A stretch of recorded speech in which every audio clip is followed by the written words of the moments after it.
We are on weather alert for a wintry mix overnight that could make for a soggy commute. Meteorologist Jasmine Lomax standing by with your forecast.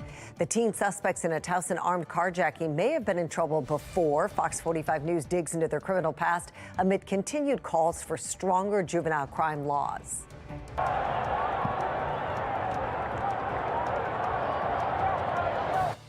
And an electrifying ending as the Ravens stunned the Rams with an overtime touchdown. The dramatic final moments from M&T Bank Stadium. Live from WBFF in Baltimore, this is Fox 45 News at 10. A dreary afternoon turning into a damp night as rain continues to pound the Baltimore area, and we are on weather alert as more showers are on their way overnight with the possibility of a wintry mix as the temperatures continue to drop. Good evening, everybody. I'm Mary Bubala. It's going to be a messy commute if you're heading out tomorrow morning. Let's get right to meteorologist Jasmine Lomax with our forecast. Jasmine. Thanks, Mary. It's just been a pretty gross day. We had rain throughout much of the day, and we're still seeing those showers across the state. Notice all of those areas in yellow indicating that heavy rain. Overnight, we have that chance for heavy rain, and we could have several inches of rainfall overnight, but we also have the chance for a wintry mix. Now, right now, we are seeing snow to our west, and it's going to stay well away from us. But as we head into the morning, there's the chance that we could have some rain mix in with a few snow flurries. Not only will we be dealing with rain, but at times visibility may be reduced. Around the state, we're seeing those numbers slightly reduced, around 8 miles over Baltimore. But you want to make sure that you're driving safely, not just tonight, but tomorrow morning as we deal with this weather maker. Coming up, I'll have a closer look at the timing and when we finally dry out in my Weather Authority forecast. Back to you. Jasmine, thank you. Anytime severe weather hits, you can have the forecast right at your fingertips. Download the Fox 45 weather app to search WBFF in your app store. Make sure you wake up with meteorologist Justin Chambers tomorrow. He'll have your full morning forecast starting at 4:30 a.m. Well, the Ravens picked up their 10th win of the season thanks to some late heroics in overtime. Morgan Atza joins us with the dramatic finish to today's game against the Rams. Very fun to watch. Oh, yeah, it was a good one. 62 points, Mary, between the Rams and Ravens. It was not enough in regulation. This Week 14 meeting under wet conditions needed overtime, and after both sides got the ball on offense and had to punt, an unlikely Ravens hero arrived on special teams. Tylan Wallace back to field the punt in overtime. A field goal at this point can win it for the Ravens, but why not walk it off yourself? Wallace in at returner for the injured Devin Duvernay, broke at least 3 tackles and stayed on his feet down the sideline. 76 yards later, Wallace walked the Ravens off in OT 37-31 over LA. Just taking the moment, moments like this don't, you could say once in a lifetime moment. So, to be able to sit down and just soak that all in while catching my breath at the same time. I believed in myself. I believe what I can do, and I knew, what I'm capable of. So I just knew I had to go back there, and I knew I had the ball was really the team, so I had to make sure I took care of the ball and take care of the team, and the rest took care of itself. I hope he got that ball back because that was receiver Tylan Wallace's first career touchdown. First time fielding a punt in an NFL game. It all helped the Ravens to their 10th W of the season, the first AFC team to reach double-digit wins. Morgan, thank you. Ravens fans having some fun on social media after that one. Tanya says they probably heard her at the stadium the way she was screaming at home. I'm right there with you. AC says he can't get enough and he's watched the play more than a dozen times. JJ says it's important to be ready when your number is called, and Tylan Wallace showed that today. Morgan and Rocco will have much more from the game ahead on Sports Unlimited. Says the aunt was robbed at gunpoint by 3 male juveniles. She's 78 years of age. Police say a woman in her 70s was robbed at gunpoint in East Baltimore while trying to get groceries out of her car last night. She told police 3 young people pulled a gun and stole those groceries before running off. This robbery just the latest case of violent crime committed by young people as Fox 45 News continues to hear concerns about juvenile crime in the Baltimore area. Fox 45's Vincent Hill joins us live with new information on a recent armed carjacking and the troubling legal past for some of the teens allegedly involved. Vincent? Yeah, Mary, it's a story we've told time and time again. Young people under the supervision of the state committing crimes. Charging documents detailing an armed carjacking in Towson. Yeah, we had a carjacking at the Starbucks, 6225 Charles Street. Arrested an 18-year-old, two 15-year-olds, and a 14-year-old. Vehicle was taken by a black male, 6 feet, displayed a black weapon. I don't type. According to records, the 14-year-old is the younger brother of one of the two men charged with shooting and killing two Harford County residents on Bloomingdale Road in Baltimore back in 2019 when he was just 18 years old. So how do you bury a child? I'm going to find out, but this is hell. This is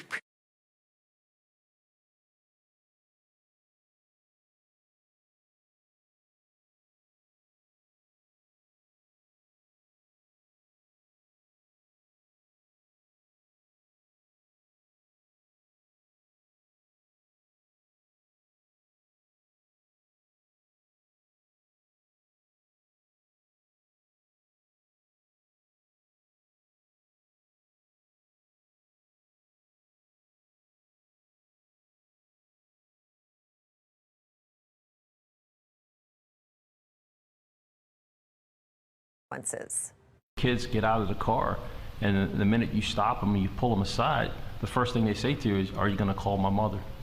Because they know they're not. They know they're underage, and they know they can't get in trouble. It would be like legislature raising the speed limit to 100 miles per hour on interstate highways and then questioning why we're not writing more speeding tickets on the interstate. Well, we want to know what you think. Have lawmakers waited too long to address the juvenile crime crisis? So far, 97% of those who voted say yes. Head to foxbaltimore.com/vote to weigh in. House Speaker Adrian Jones and Senate President Bill Ferguson, two of the most powerful lawmakers in Annapolis right now. If you feel you're not being heard, contact them. We have their phone numbers and email addresses right there on the screen. Baltimore County Police say a man shot and killed an intruder trying to break into his home last night in Essex. Police say the intruder was armed and the homeowner shot the intruder multiple times. He died at the scene. This is an ongoing investigation. Well, coming up, massive cleanup efforts underway right now after tornadoes slammed Tennessee and Kentucky. Shocked residents describing the moments the storms touched down. New fallout from Capitol Hill testimony regarding the safety of Jewish students on college campuses. I'm Christine Frizzell with the details. Straight ahead.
Israeli forces say they've launched more than 250 airstrikes in Gaza over the past 24 hours, including near the southern border with Egypt. Refugees still in Gaza are being told to evacuate the area, but many say they have nowhere to go if Egypt doesn't open its border. U.S. Secretary of State Antony Blinken says Israel has the intentions of protecting civilians, but so far hasn't shown that on the ground. We think there needs to be a premium put on protecting civilians and making sure that humanitarian assistance can get to everyone who needs it. And as I said, I think the intent is there, but the results are not always manifesting themselves. And we see that both in terms of civilian protection and humanitarian assistance. According to the UN, about 90% of Gaza's population has evacuated the area. More fallout tonight following the testimony of 3 university presidents after campus protest over the Israel-Hamas war. One of the presidents has now resigned. National correspondent Christine Frizzau has the latest. In a matter of days, the testimony of University of Pennsylvania President Liz McGill has led to her resigning from her job. Specifically calling for the genocide of Jews, does that constitute bullying or harassment? If it is directed and severe or pervasive, it is harassment. So the answer is yes. It is a context-dependent decision. Following that testimony, called disastrous by some, McGill tried to clarify her statements, but criticism was swift, including from students. It became clear that President McGill didn't really seem to have a very strong grasp on the situation on the ground on campus. Some making the case the line between free expression and safety is somewhat clear. The First Amendment actually gives a lot of guidance on this. And one thing that's been horrifying over the past month is seeing a lot of unprotected speech on campus. We're seeing things that cross the line into true threats, discriminatory harassment. More than 70 lawmakers have called for all 3 presidents who testified to be fired. Those professors are invited to Israel, invited to my village, to see what's happened to us on October 7, and then let them speak again. The father of 26-year-old Alon Shamriz, believed to be held by Hamas for the last 2 months, frustrated by rhetoric in the United States and by the actions of his own government. We're putting a pressure on our government to make a deal, put a deal on the table, release all the hostages, and then do whatever you want. Our government is not willing to listen to us. Frustration as well from leaders in the international community, sounding alarm bells about the toll of Israel's actions in Gaza. More than 17,000 people are reported to have died in Gaza, including 7,000 children. Back in Washington, the House Education Committee is launching a formal investigation into the, quote, learning environments at Harvard, MIT, and UPenn, with likely subpoenas and document requests into what lawmakers say is the targeting and harassment of Jewish students on campus. I'm Christine Frizzau reporting. Pennsylvania Governor Josh Shapiro credited Penn students for speaking out, leading to the administration making this change. Students raised their voices, where students made sure they were heard in the halls of power at their university, and leadership was held accountable. The students did that. Last week, Sinclair asked viewers across the nation, do you think the presidents of Harvard, UPenn, and MIT should resign over their handling of anti-Semitic protests on their campuses? More than 7,300 people answered that poll. 85% said yes. Here in Baltimore, a pair of resolutions surrounding the war failed to pass the city council. The first, proposed by Councilman Yitzi Schleifer on Monday, called to condemn the Hamas attack and anti-Semitism. 4 council members abstained from voting. And on Thursday, they put forward their own resolution condemning anti-Semitism and Islamophobia. That measure also failing. Councilman Schleifer calling the whole controversy surrounding both resolutions just disappointing. We never believed that that would be controversial. I mean, the Jewish community has always stood alongside other communities fighting hate anytime it's appeared anywhere. And we're going to continue to do so, but it is very painful and hurtful that the first resolution that's ever failed on the city council was one that was as simple as condemning anti-Semitism and condemning terrorism. Fox 45 News has done extensive reporting on this dialogue within the city council. Follow along our coverage online at foxbaltimore.com. We have been dealing with a pretty rainy and gloomy day, all associated with our latest weather maker. But it's not just us. Around the region, we've been dealing with heavy rain throughout most of the day. And now we're starting to see a little bit of snow. That's primarily for western Maryland. That's where we have winter alerts in place and where there could be some winter impacts. For the rest of us, we are mainly talking rain tonight, the chance for a wintry mix tomorrow morning, but nothing accumulating. 47 for the current temperature, and it's just very gray and gloomy in the background.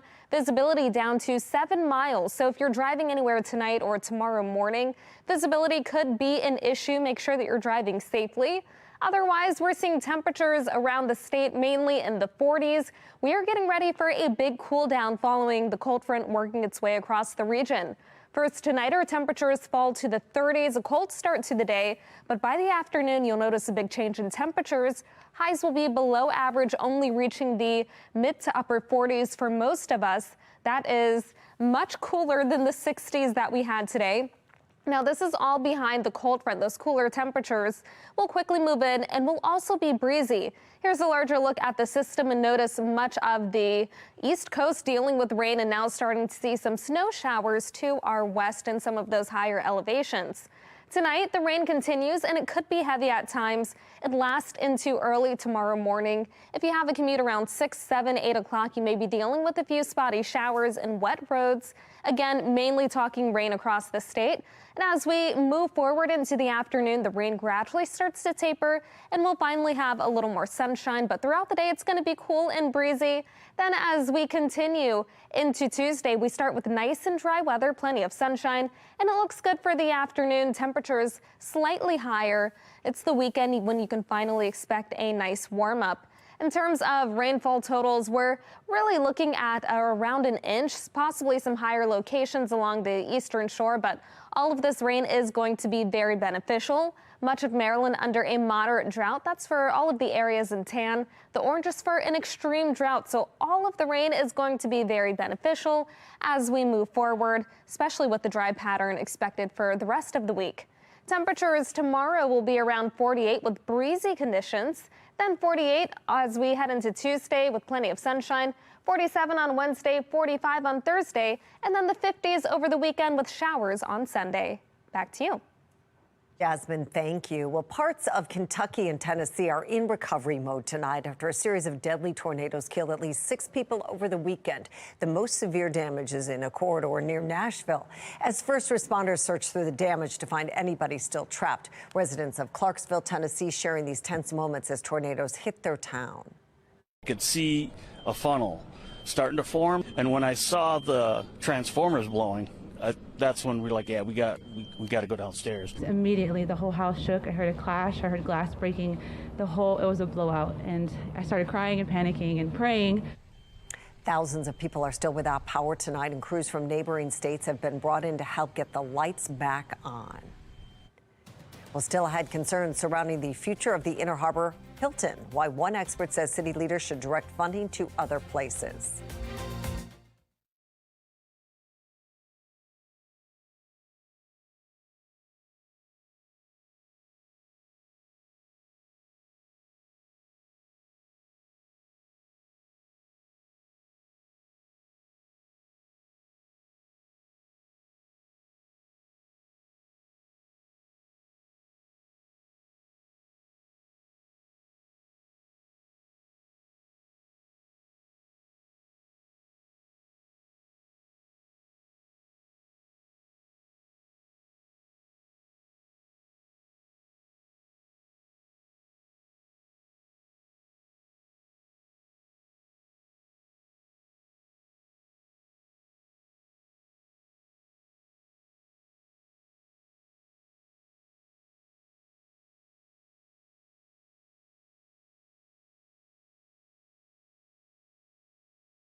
Baltimore City leaders struggling to keep the Inner Harbor Hilton afloat after several years of financial losses. One economic expert arguing the money could be better used somewhere else.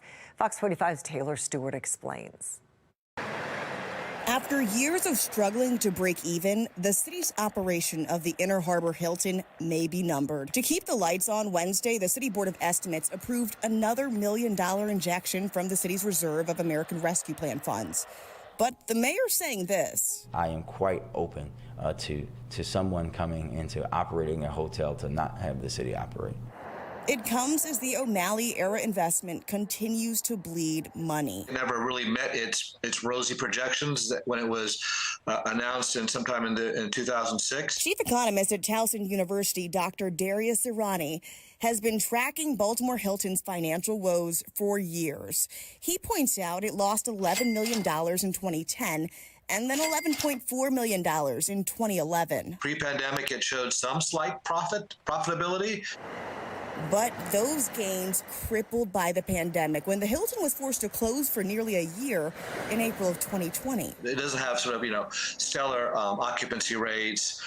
Even though it is attached to the convention center, post-pandemic it has sort of struggled to regain traction. This financial statement given to bondholders in 2021 shows the city is slated to pay over $470 million in principal and interest payments on this hotel by 2026. Are those resources that are going to the hotel, should they be going to other parts of the city's budget, such as the blueprint for Maryland or other things? That is the question he says city leaders and taxpayers alike should consider. We know this is a city-owned asset, right? And for us, we're open to anything. But even selling the hemorrhaging hotel, Dr. Irani says could cost taxpayers. The challenge really is that, it's a soft market already, and really the liability then falls back to the city in terms of making up the shortfall. But making up that shortfall could still cost the city millions, as they're on the hook until 2026, according to that finance agreement.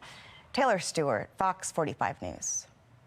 Rising crime rates leading to fierce debate over police funding. Coming up on Full Measure, why one major city is seeing resistance to a larger police budget.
As crime is on the rise in many U.S. cities, some calls to defund the police have been replaced with support for bigger police budgets. But one city is at a tipping point over how much it should spend on law enforcement. Full Measure Scott Thuman reports.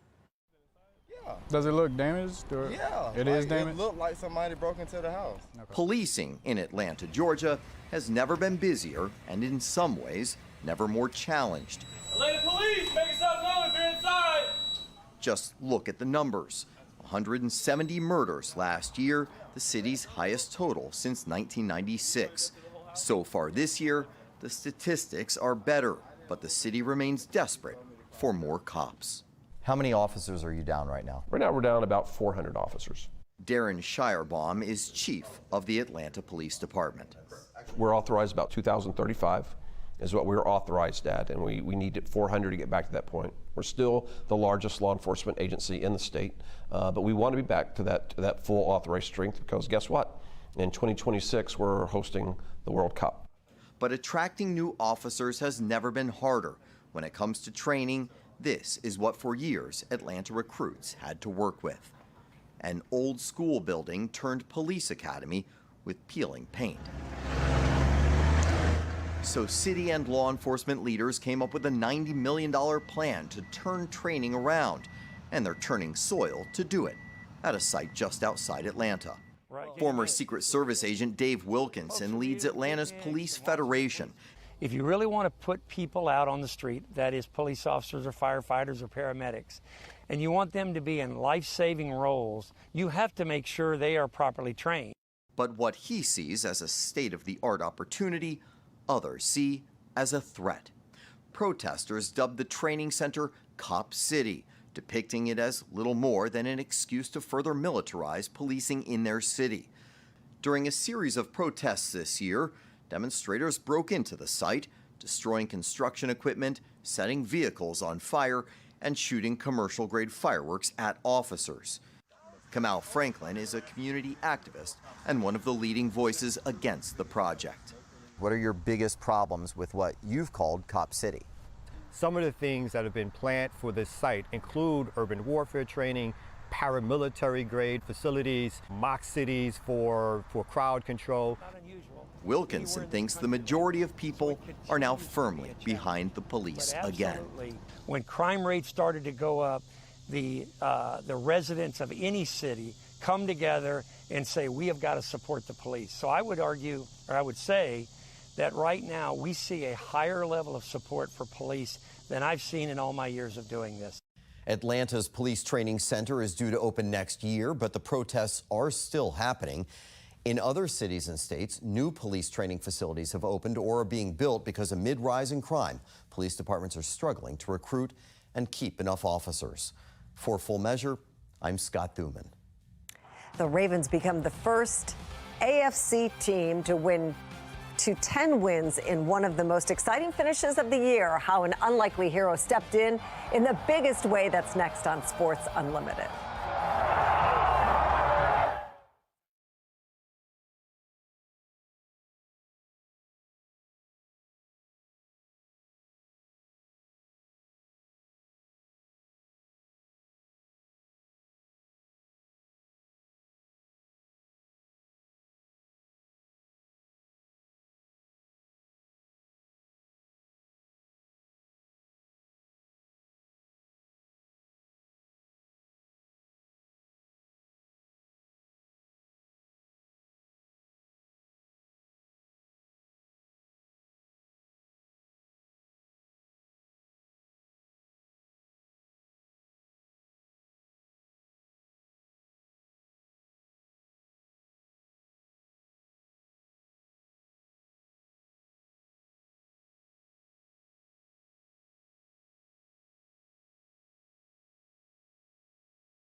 That's all for the news at 10. I'm Mary Bubala. Thanks so much for watching. Morgan Atzett and Rocco DeSangro join us now with Sports Unlimited. Guys. Yeah, thank you, Mary. Coming up tonight on Sports Unlimited, the Ravens get their 10th win of the season in dramatic fashion, overtime against the Rams, where 68 points were dropped between the two in less than ideal weather. Yeah, after patiently waiting for multiple seasons, Tylan Wallace is no longer a bubble player. He's a game-winning returner for the Ravens. Last week, he bought his mom a car. This week, Tylan Wallace, he was all gas, no brakes on the final play of the game. He recaps the biggest play of his football career. The only bad spot for the Ravens, one of their best players on defense left with a non-contact knee injury, the latest on safety Kyle Hamilton. And the Ravens win, Steelers lose, Bengals win, Browns, well, you're just going to have to see the game that Joe Flacco had today. All that and more coming up next on Sports Unlimited.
Takes it all the way and ends the game.